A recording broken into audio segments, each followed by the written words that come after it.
So for this part of the video, we are going to look at adding a camera and animating a camera. We've got some lights, we've got a scene. Let's add a camera to make it a little bit more dynamic.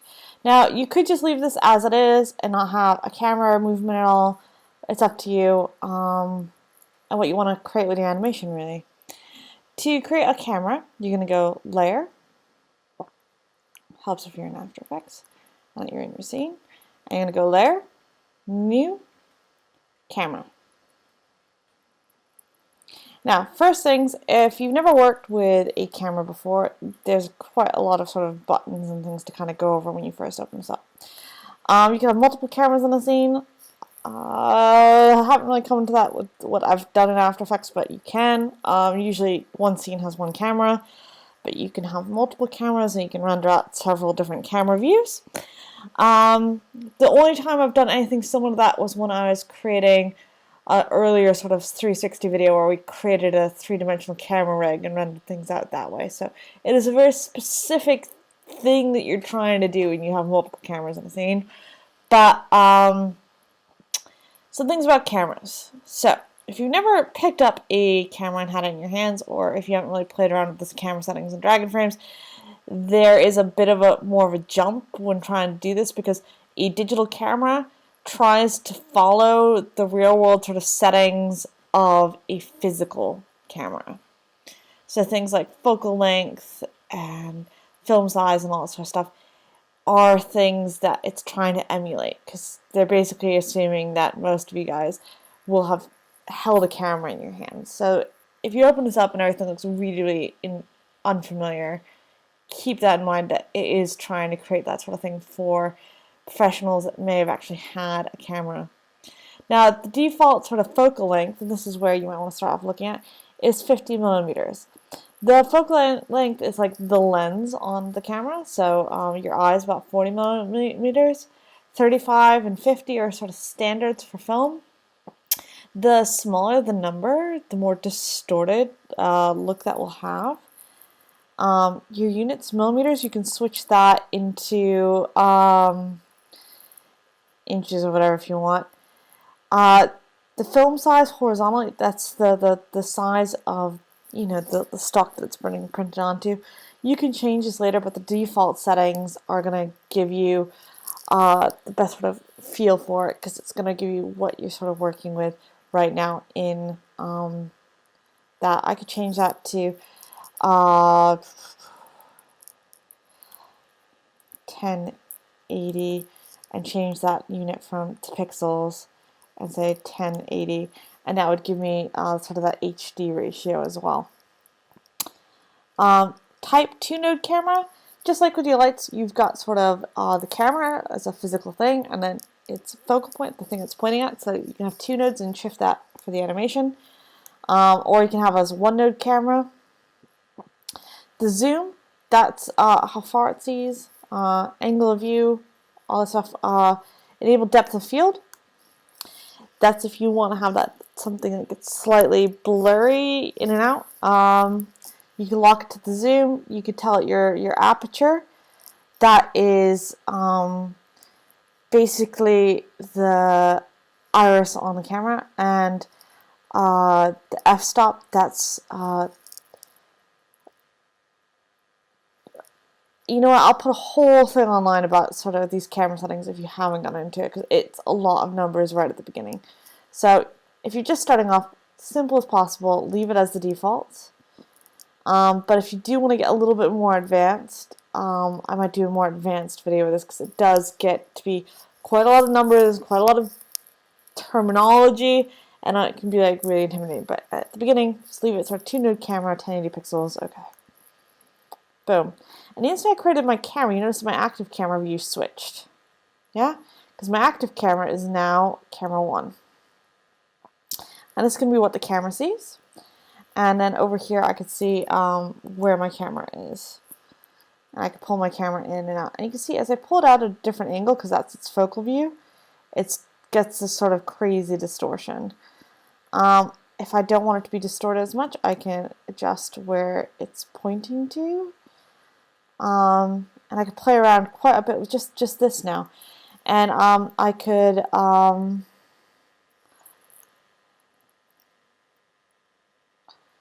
just start playing with just these settings. If I go into my camera settings, you'll have to excuse me, my laptop's being a bit slow because I'm trying to render a video out while doing this, and my graphics card's going, cat, seriously, what are you trying to do to me right now? There we go. So, caught up. If I go into my sort of transform and my sort of camera options inside of here, also too, if I go into effects controls camera 1 and I just make sure my camera is selected,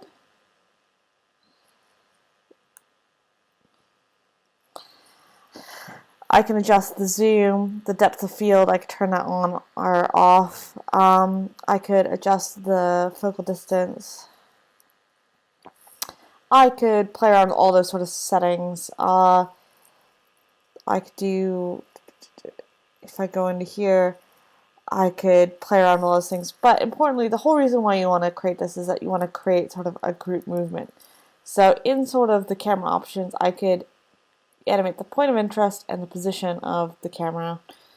I could set a keyframe for that, and I could say where I want my camera to start. So let's say I want to start further out, and then I could say, all right, at this point when the film starts kind of coming up, I want it to kind of zoom in. And you'll notice that as it zooms in, I've got my point of interest here, and I can grab that and I can adjust where that is. Oh, once again, just kind of keep an eye on the three-dimensional space of where things are, because that will automatically change quite a bit of what that camera sees. You can see that because of where the ground plane is, there's a bit of a gap, so I might move my ground plane just a little bit closer if I don't want to see that gap, if I want it to be nice and there. You see there's quite a bit of distortion. That's the on the camera. That is the lens. If I want to change that,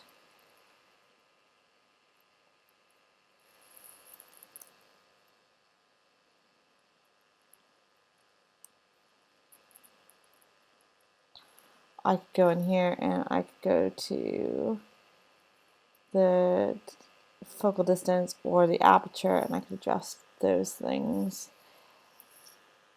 You can see I'm making just a slight change.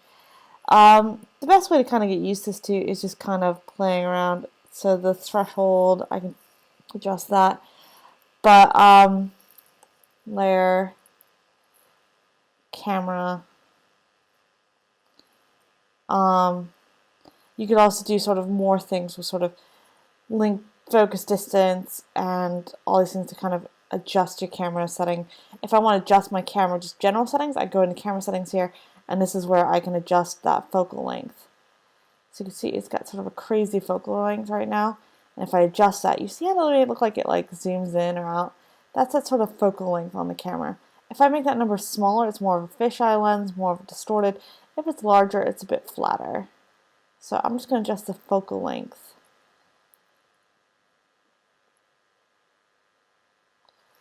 And if I enable depth of field, you can see in camera 1, I'm just going to just switch my view here just so you can see it a little bit better. I'm going to press OK. Go back to one view, camera 1, just so you can see exactly what I'm changing when I'm doing this. I'm going to go layer, camera settings. I'm going to go into my camera settings. I've turned depth of field on. And what if I change the aperture now? You should start seeing there's like a blurriness that happens. Do you see that? If I lower that, everything's really perfectly sharp. And as I increase that,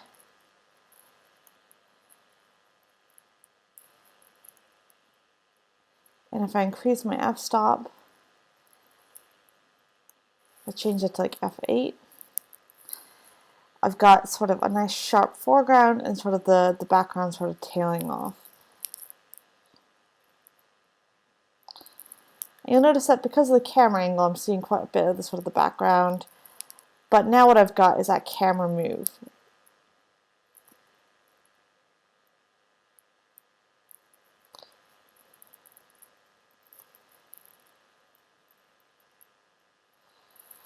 Now, another good thing to try with cameras is that on its position, you add a wiggle.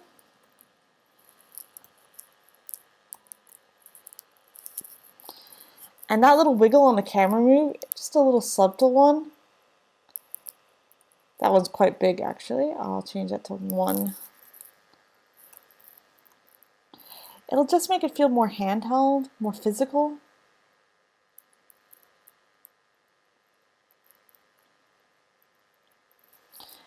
And it is about just playing with the script till it's right.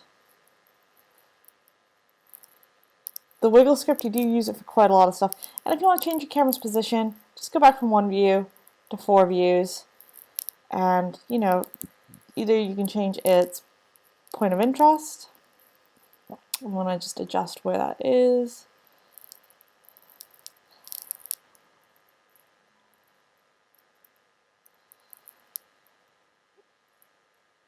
And just tilt it down just a wee bit. And you see, instantly I've got sort of something a little bit more dynamic than if I just had a very sort of simple camera in itself. You can see I can see my motion path there. Maybe I'll drag it back out just a wee bit on the z-axis. Maybe I'll change that point there just a tad bit down.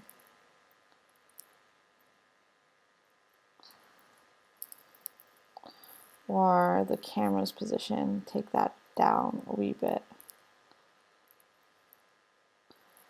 And you can see instantly you've got a nice sort of sense of space with that sort of creation of a 3D camera.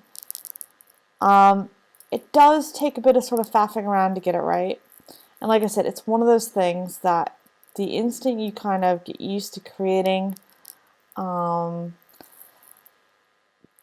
physical cameras and all that, it'll become a little bit easier. But it is just getting used to it, playing around with it. If anything feels too fast, once again, don't forget you guys move your keyframes along. Don't forget to always think about keyframe interpolation. I'm just going to add an easy ease on all of those, and that will just make it feel a little bit more. There we go. And you can see that there is that sort of depth of space. You've got sort of a sense. You've got that lighting that helps to create that sort of mood for the animation. But basically, that's kind of the main gist with sort of creating cameras, lights, and scenes in After Effects. It's all about sort of placing these things together and getting everything in these sort of scenes. In the next tutorial, I'll show you how to create a object in 3-dimensional space that can be rotated around, and then we'll add a camera to that as well.